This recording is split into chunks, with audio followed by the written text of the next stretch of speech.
Drones are getting a lot more popular now.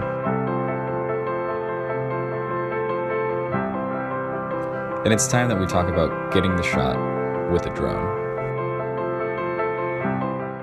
How's it going, everybody? Today I'm going to be talking to you about how to take better drone photos. Sorry for the lack of upload lately. I've been really swamped with school and trying to get into my groove, but we're here. I'm figuring everything out. Let's do this. So the first tip that I'm gonna give you is before you even start to fly your drone is to pick up your controller and start messing with the settings. So the first thing that you should do is make sure that you're shooting in RAW. And you wanna shoot in RAW so that you get all this metadata and you have a lot more information and you're not gonna have this low resolution picture. So if you shoot in RAW, you're gonna have higher resolution images later for when you're editing. And then the next thing that you're gonna do is you're gonna switch over and you're gonna make sure that you're shooting in manual too. Treat your drone like you would your camera. So if you have your camera, you're not gonna just throw it into automatic and start shooting. You're gonna go into manual settings or aperture priority, but still where you have control over the settings and you're not just blindly shooting and hoping the drone's gonna take care of it. Take your time, it's not a race.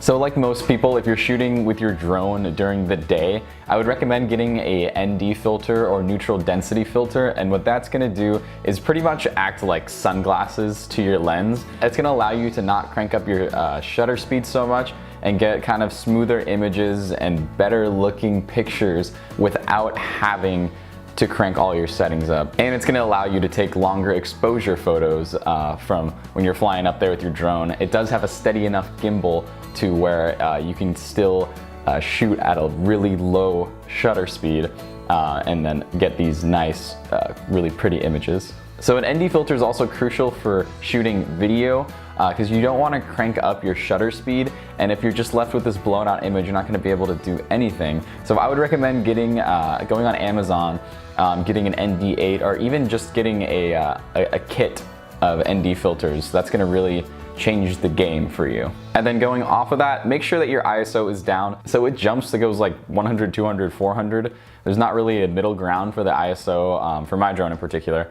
I recommend staying 400 or below. So make sure that your ISO is 400 or below, or else you will see grain in your image and you will lose some quality. So when I was first flying my drone, I would only take pictures in landscape because I was like, oh yeah, this is how you hold it, this makes sense, I'm gonna take pictures like this.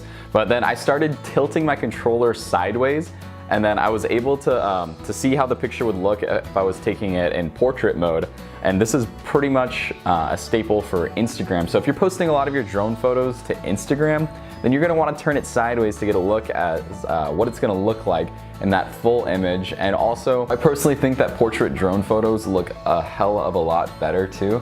So if you turn the controller sideways, you're gonna get a look at what it's gonna look like if you snap that portrait photo, and then you can just flip it over in post, which is just super easy, very simple. So this has pretty much been my tutorial on how to shoot drone photos. If you guys want to learn how to edit them, I have another video on my channel if you guys want to check that out. Thank you guys so much for watching. I hope that you guys use these tips. Get out there and keep killing it.